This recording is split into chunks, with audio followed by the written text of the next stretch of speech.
Hi guys, welcome back to another video, and in this one I'm going to be telling you about basically how we've got on in this new workshop of ours, and going to be servicing this AMG. So without further ado, let's roll tape and get into it.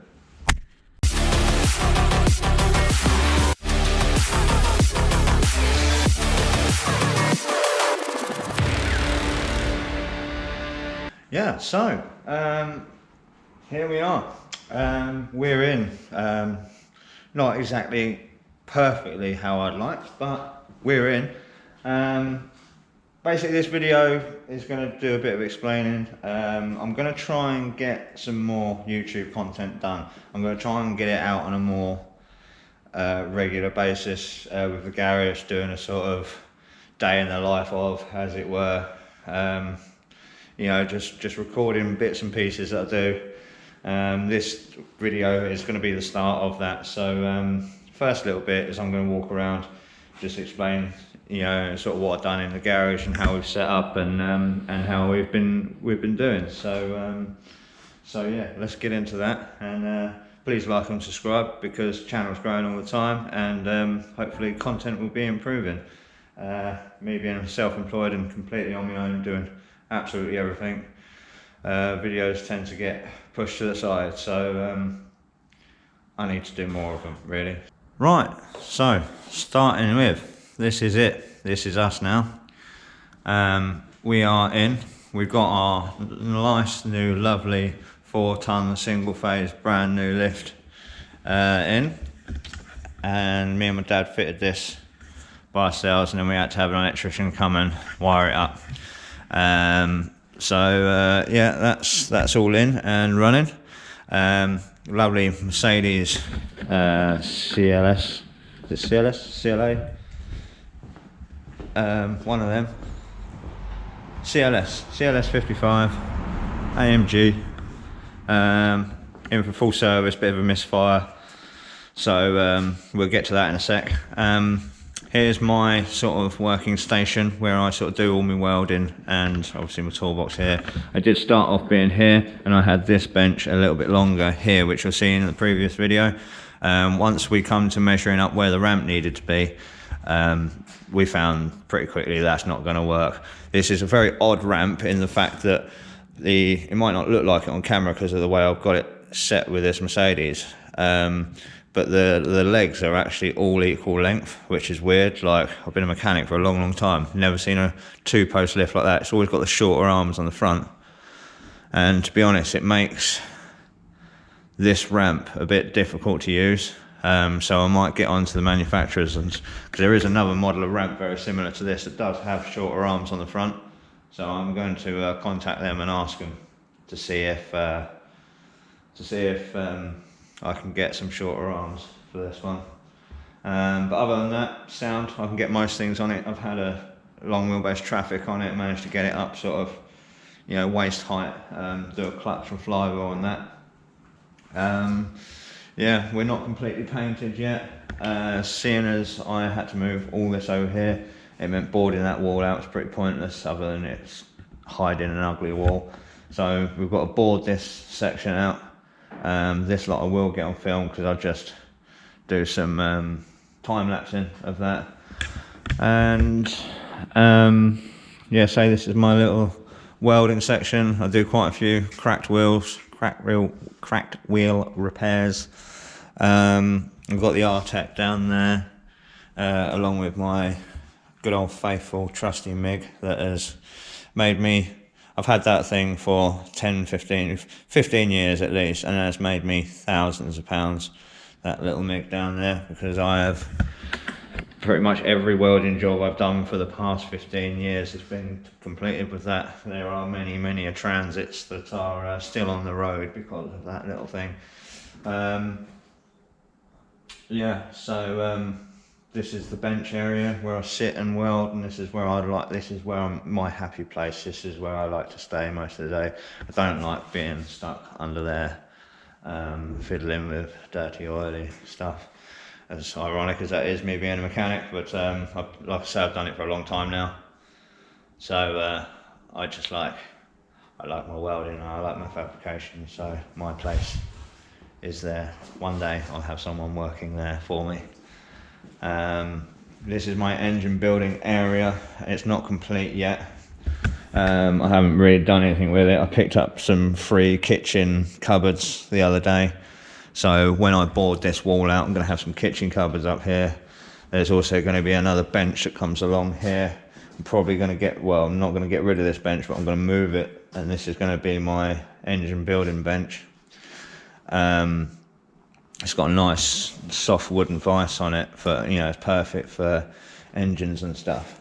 So I'm actually bidding on a couple of benches at the moment. One metal bench I'll have to cut down again to get in here, but then there's another metal bench desk that fit along there perfectly, and so it'll create a lovely little corner, a little fabrication corner, and I'll have enough room. I'm going to put a little shelf along here to mount my bench grinder and the polisher too. So they're just there out the way at the moment. So this bench is going to go there. This wall will be boarded as well. Have cupboards. So I've got all engine building stuff. I've got a little light, little LED light in this package here that will go there, that will brighten that corner up. I've got 2 lights in there that's going to replace this old flickery thing. So I'm going to try and do that later before I go home. I've got a wheel to weld up later coming down, and it is a bit of a rush job, so I think what I'm going to end up doing, because they're coming down after the school run, and I have to have the tyre taken off and put back on by the tyre shop next to me. So they go at 5:30, so you know, I've got to weld that wheel up pretty quickly for them to be able to get the tyre back on before clocking off time. So so that's that really. Yeah, so that's that with the workshop. Let's say we'll be getting on with the service in a minute. I have already started it, so we'll get onto that in a sec, in the next cut.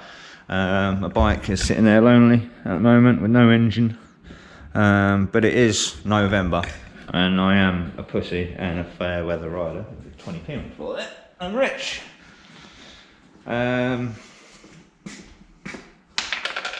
Yeah, so I'm not too concerned about that at the moment. I will build an engine for it for next year. I didn't finish the build series on that, and to be honest, the video is just done so long ago. I think, to be honest, I might just. I don't think I'm going to bother editing them and putting them up, because it's just not following in the direction. You know, people who follow the channel are sort of like going to see me in my old garage at home, then here, then back in my old garage at home, and it just doesn't work out. So I think what I'm going to do is I'm just going to write them videos off, and we're going to build a fresh engine for this one next year. Right, so this Mercedes is in for full service and a bit of a misfire, particularly when hot. It is a 5.5 litre V8 supercharged AMG. It's in really good condition actually, despite looking disgustingly dirty. I did have it out in the rain.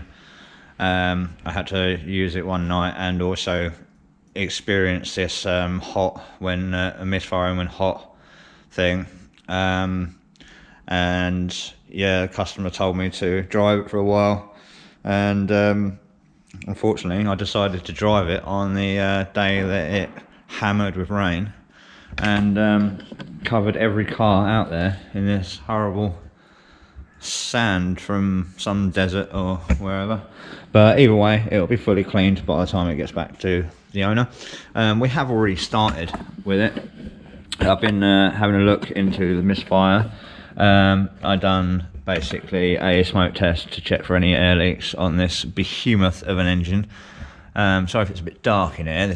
This bonnet kind of drowns out all my light, and I can't put it up anymore. You know,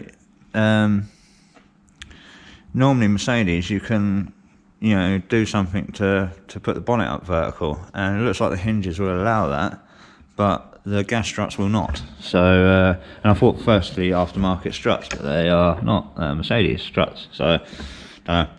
Either way, like I say, it's in really good condition, this one. It's got an oil leak from rock cover, quite an oil leak from rock cover, so that'll be reported in the service. All the spark plugs are out at the moment, because I do know these for seizing up, and I say I'm doing a full service and checking for a misfire, so I wanted to, yesterday I run it up hot so that the heads were nice and hot, and then I got the plugs out very carefully because we're dealing with manifolds down there. Yeah, so that's where we've got sort of so far with it. I have found an air leak. It was this pipe over here, which now got a Jubilee clip on it. I found that sort of fairly quickly. It does have some faults throwing up on the dashboard here and there, but our general consensus is really it's mainly due to misfire, and also it's not used very often, so it gets low battery. And as you know with these, the low battery can throw up all sorts of faults with everything. So I've advised them to get a trickle charger for when he's at home with it. So as far as the faults on the dashboard are concerned, we're going to service it, get it all tickety-boo, delete all the codes, road test it, give it a full battery charge, and hopefully it's all going to be all right then. I'm fairly confident now that I've taken the plugs out that it's spark plug related, because he told me that 2 years ago it had spark plugs replaced, and I don't disbelieve that at all for a second, but something a bit shady going on here. These are our spark plugs, and can you see anything wrong? Now we've got, I reckon the NGKs are the new ones, because they've got shinier threads on them. So we've got two NGKs. This is from 4 to 8, right? Sorry, 1 to 8, right? So we've got cylinder 1, 2, 3, 4, 5, 6, 7, 8, right? Now we've got two NGKs. Cylinder 1, cylinder 2 is 2 Bosch, cylinder 3, 2 NGKs, cylinder 4, 2 Bosch, cylinder 6, 2 NGKs, and then, sorry, 5, and then cylinder 6, Bosch, cylinder 7, Bosch, cylinder 8, Bosch.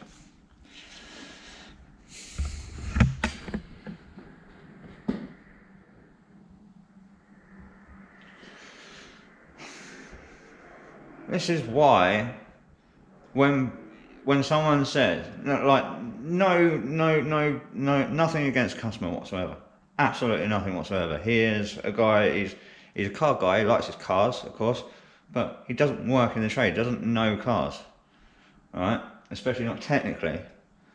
So he relies on people like me to tell him whether his car's good or not, or whether something that has been done to his car has been done or not, right? And he has paid obviously good money for a service. This thing's damn expensive to accept a service. Like, I nearly fell over myself when I quoted it, and I was just like, shit. You know, and I told him the price. Yeah, go for it. That's not a bad price. I'm like, okay. So, you know, it's an expensive service. And 2 years, he told me 2 years ago he had the plugs changed and he had full service. All right, I now beg to differ. All right, he may have had his service and plugs changed, but how many plugs changed? Because I'm counting 2, 4, 6. So he's had 6 new spark plugs. Like, and it's only a slight misfire too, like ever so slight misfire, only when it's hot. So I said to him, you know, I want to take a look at the plugs first, and he said, oh, well, they've been changed. So if I took his word for that, I could be searching around Christ knows where for ages, looking for a misfire that in the end ends up being what I've been told has been replaced 2 years ago. So, yeah, it's a fucking piss take, mate. Some people out there should not be touching cars, you know, or at least be honest about what they've done. Yeah, mate, no, we've only managed to do 6 spark plugs because the others are really tight and, you know, we didn't want to risk snapping them off. You know, simple, isn't it? You know, or use your brain. What releases seized stuff? Heat. Run the engine up hot first. Yeah, you may burn your fingers a couple of times on the manifolds getting the spark plugs out. It may be a bit warm doing it, fuck it. That's called being a mechanic. Anyway, ran it over. Let's get it up in the air with our new ramp. And take a look underneath.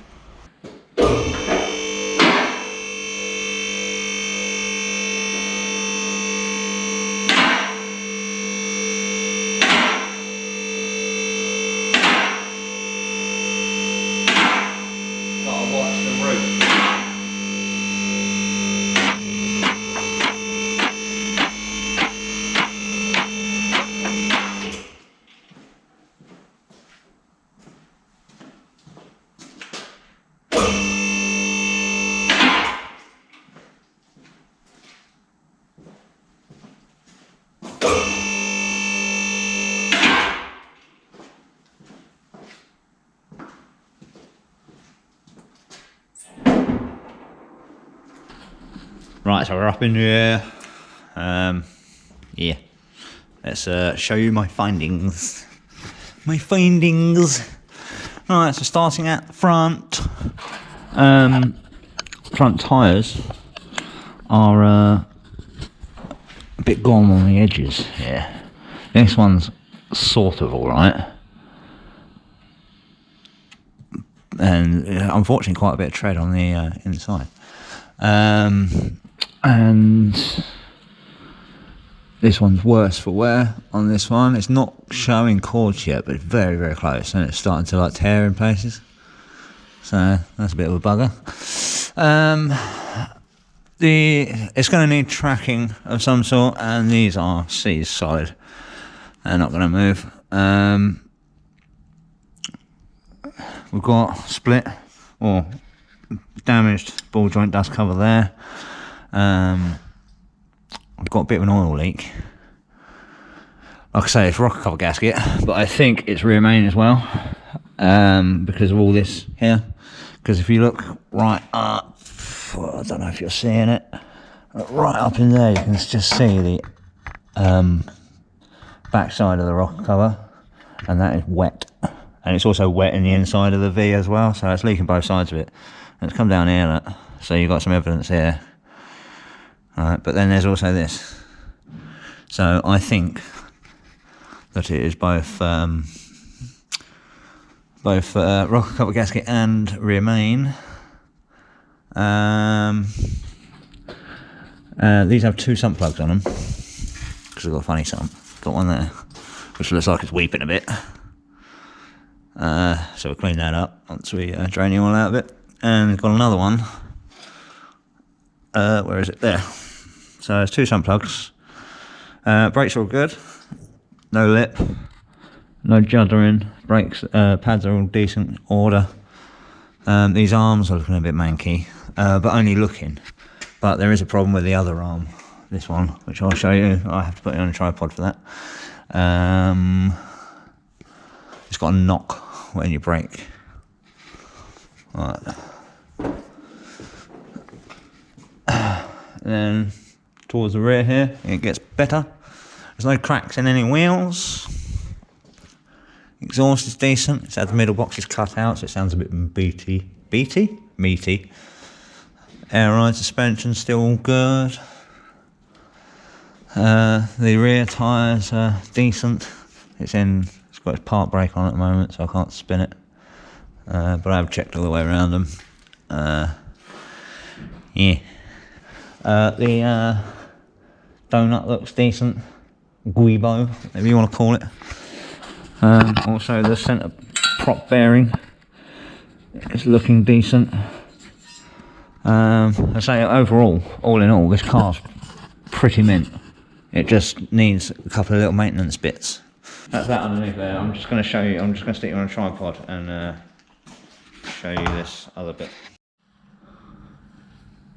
Right, so the customer complained that when he first initially brakes, going either forwards or backwards, you get a clonk, and it was very apparent out on the road. As soon as I picked the car up from his house, I heard it. I heard it before he complained about it, to be honest, and I'm going to show you what that is. So unclipped there, let's just plug that back in there. Not unclipped, but you know, not in this wire holder. Right, so this ball joint. Right, look at this. Grab the wheel.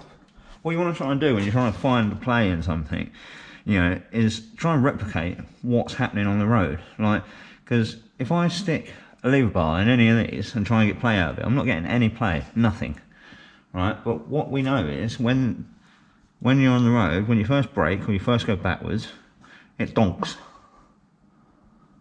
Right, on this side. So you go to this side, obviously.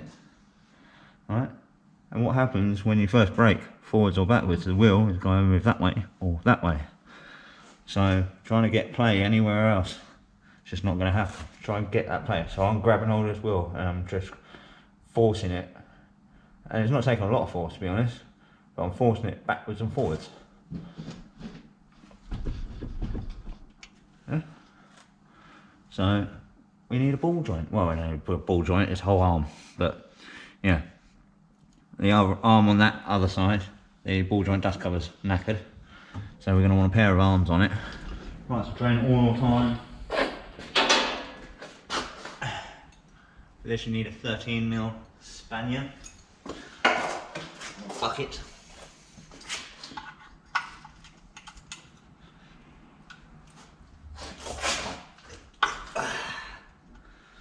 Right, now there's quite a lot of oil in this,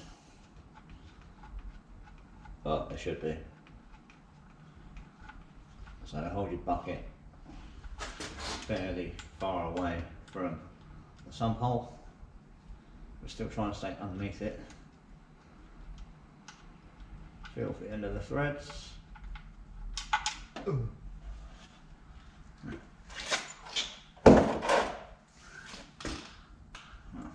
That's a bit anticlimactic.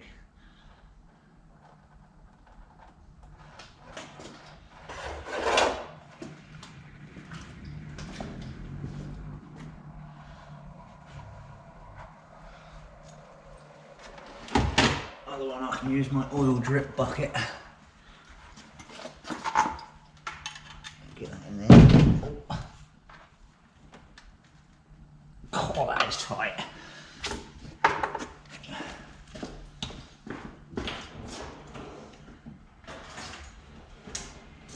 guess someone heaved on that to try and stop it leaking rather than actually replacing the washer properly. Going by the spark plug situation, I wouldn't be surprised.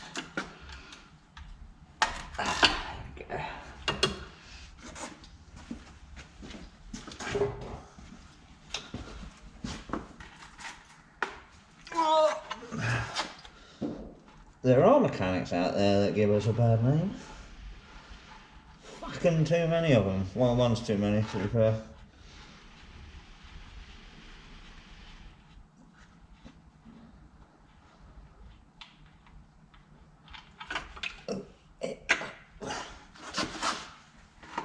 Yeah. Where is the washer?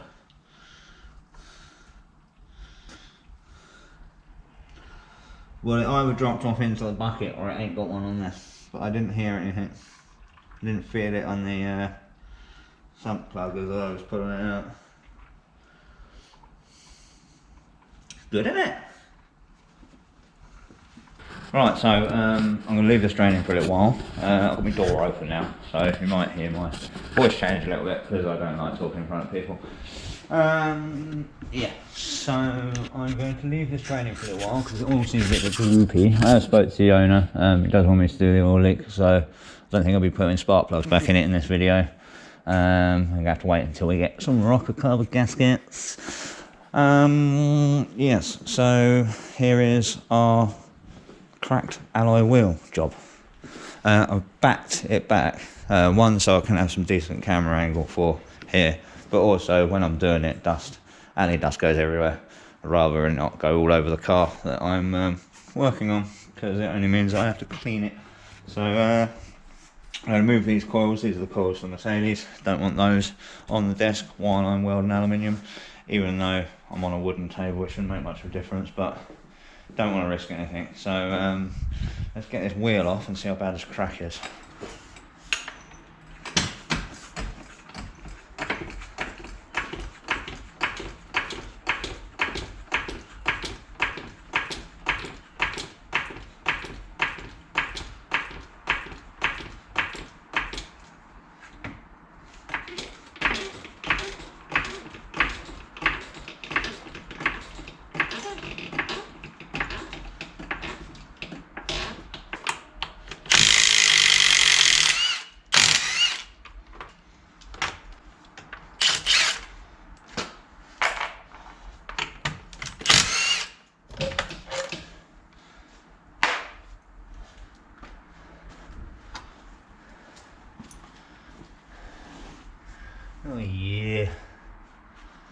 worst type, one that's been welded before.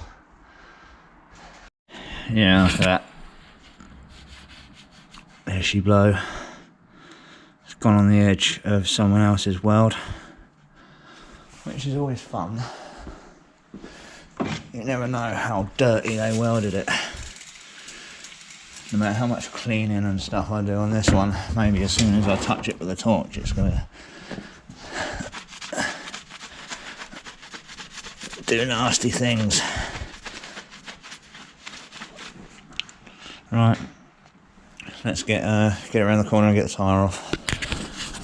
Right, so we've got the tyre off. It's not looking great. Looks like it's spidered. It's got crack down here, crack down here. I'm hoping that's just the edge of his weld. I have to clean it up to find out. The crack is definitely there. So we'll isolate that. A drill hole. And we'll cut that crack. That's going to be awkward. Because it goes whack. That's very awkward. I think that is a crack there as well, to be fair. So I think I might come straight down with a grinder on that one and then try and figure something else out for that. So right, I'll put you on a time lapse because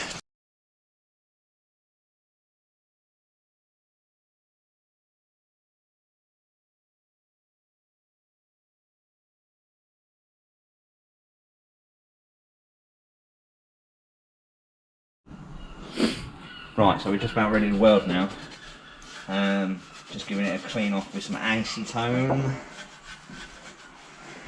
All the metal area is bare. I'm going to show you what I've achieved so far with this.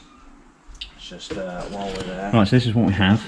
Like I say, it's spidered in two directions, so I've had to do a cut and a cut, which is handy because I cut a big chunk out of the rim like this anyway and fill it all back up. So, you know, it's kind of, in a way, done me a favour. There is still a little bit of dirt there, but I'm sure the cleaning action can get rid of that for me. So yeah, next stage is to get the welder switched on. And what I do is I get a bead on them. I'll get a bead on them on the front here. I'll just join these two areas together so this doesn't all fall away. Right, then I'll fill this area up, and then I'll come in from the inside and I'll build it all up. So let's get that welder fired up.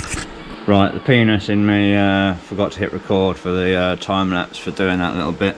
I don't even know if I've recorded what I was just saying, but basically, if I haven't, I've run through it again. As you saw in the last clip, it was cut in a V. So all I've done, before this got too hot and fell away, this little chunk here, I put a tack here and a tack here, and then I built out from here and filled these holes. Right, so now my next stage is to fill in this backside here. Right, and then once I've filled that backside in, then I can move on to the other side and fill it all in. So let's get on with that, and I'll actually hit record this time.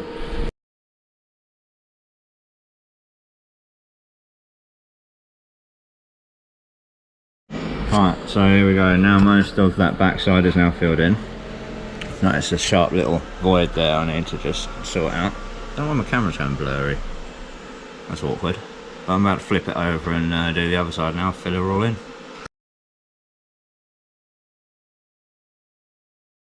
I've just got this a little bit now to do. I thought I'd do this off time lapse. I mean, I know the camera's probably having a fit because I'm welding. But I haven't got the correct lenses or anything for all that. So, give it a go without. I will put a, I think I'm going to put a flashing images warning on this one. Right, fresh rod. I could finish it off with the little bit of rod that I've got, but I just want to make sure I've definitely got enough.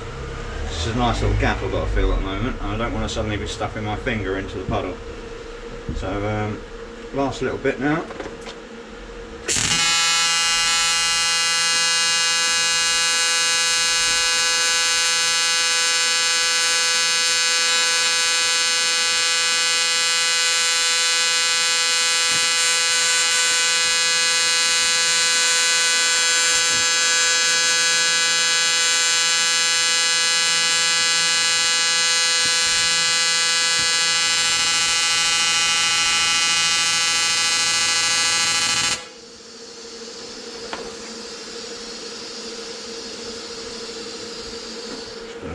little dab along the edge of the rim here and just build up a nice little bit.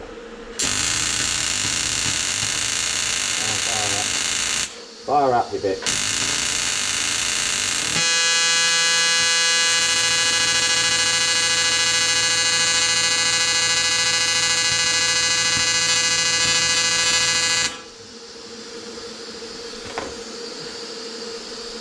Along the top there, I'm going to have to flip it just to go along the top. But I'll get this one done first.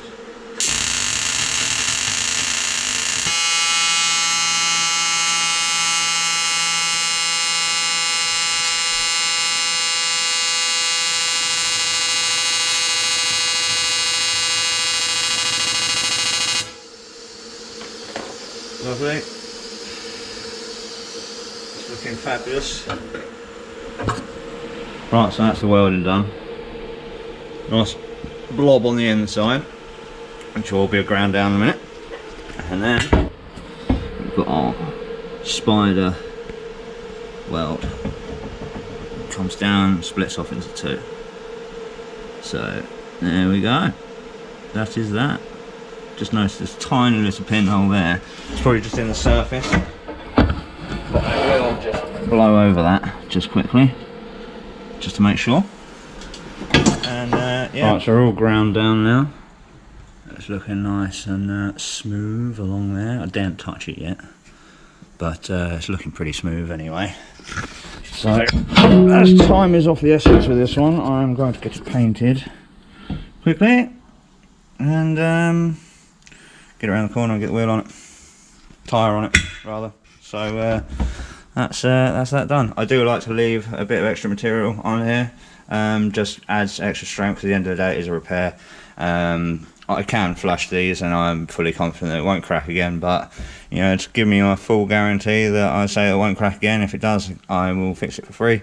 That's my thing. So so yeah, to make sure that it doesn't crack again, I leave some material on there, because at the end of the day it doesn't matter. So you know, if it's one of them wheels or something and the customer says no, I want it invisible, then it will be invisible, but I will tell them that it is at risk, more risk of cracking again if we do linish it properly. So we leave it like that, and I very rarely have a wheel re-crack. So that's that. Right, let's get some colour on it.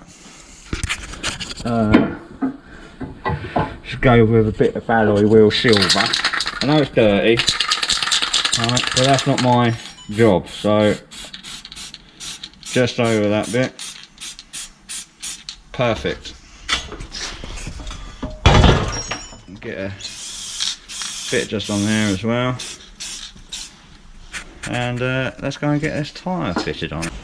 Right, there we are, all done, all back on, torqued up, good to go. So yeah, nice simple one, that one. Well, I say simple one, it wasn't a simple crack to weld, but it went all right. Nice decent aluminium, welded nicely. Just for future, anyone wants anything done, this is me. Get you out of the light, out of the glare. This is me. This is where I am, Fort Lane Eastbourne, that's my number there. Yeah, so we do alloy wheel crack repairs, cars, bike service and repair, engine conversions, welding fabrication, MOT repairs, engine builds, diagnostics, scanning, all that sort of stuff. So if you're in the Eastbourne area or close to, and you want me to have a look at your car or motorcycle or cracked wheel or whatever, and don't hesitate, give us a shout and I'll be more than happy to help you out. Right, so, okay. Hi, it's the end of the day now. We're all locked up. Right, so I can't put the sump plugs back in the Mercedes because I don't have one of these sump plugs, sump washers. My entire kit does not have anything that will be sufficient, so just gonna have to wait till the morning, go to the local parts supplier and grab one, which is a pain in the arse. We'll grab two, which is a pain in the butt, but here's what it is. So the Mercedes is going to be left overnight. We'll finish that off tomorrow. We'll get all the plugs in it, get the service done. Yes, I'm going to be filming it tomorrow as well. I'm going to try and be a bit more consistent. So I just flicked off the power on this side of the workshop just to replace this light up here. It's a bit dark, so I've left my lamp there, but it's still. But yeah, that's what I'm going to do. So I'm just going to get 2 LEDs, the same as these strip lights. So I'm just going to get 2 of them up there and quickly knock that together, and then yeah, we can go home and I can edit this video and get it out to you.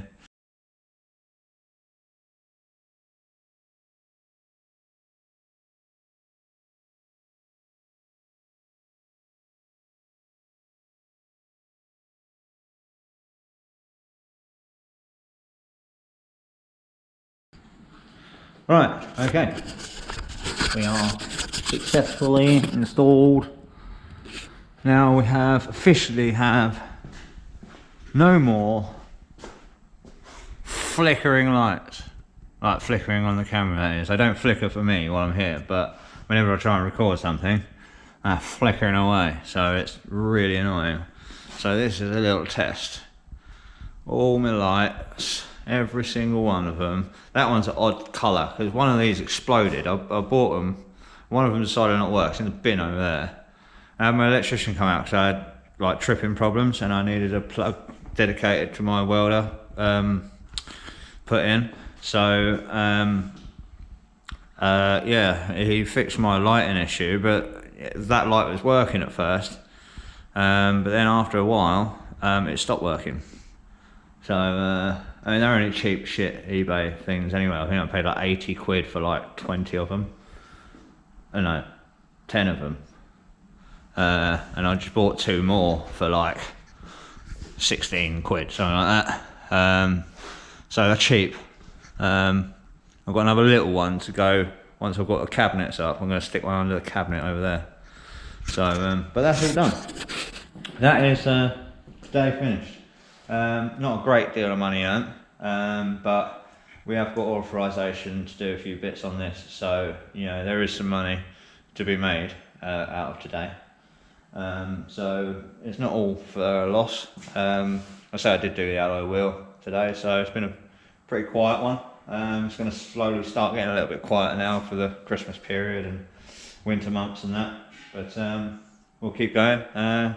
Thank you very much for watching. Please like and subscribe if you want to see more content, and I'll catch you in the next one.